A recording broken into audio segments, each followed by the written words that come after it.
dégg na ni ndaw soosu Diallo ci tudd gu mu doon tudd Cheikh Ibra te jotewul ak Cheikh Ibra dara du ci menn mbokkam moo xam ne mii ni laale naag Cheikh Ibra ci lenn du ci wàllu bokk du ci taalibe du ci dara sa kàddu yooyu nga yëkkati nag dégtal ko ñu ngi koy xamal ni sëriñ bi ci boppam wax na ni moom daanaka moo bu maroon a toog di wax mooy wax moo tax mu yebal rakkam ji mu di ko waxal li ñu koy xamal nag mooy su fekkente ni bii nii soxla na ci bakkanam dara Cheikh Ibra moom na ko teg fi suuf ndax Cheikh Ibra du moroomam muy dox di këllëkëlee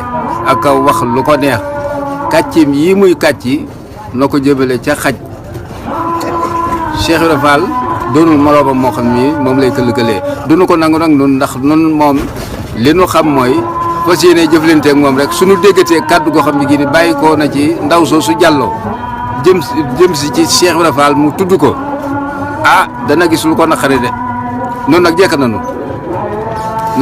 moom loolu daal mooy kàddu yi nga xam ne dama ko ci doon sànni pour mu xam ni njabootu Cheikh Ibra Fall gépp jekk nañu ci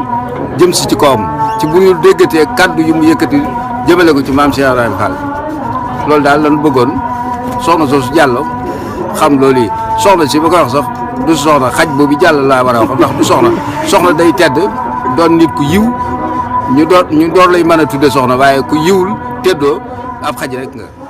asalaamaaleykum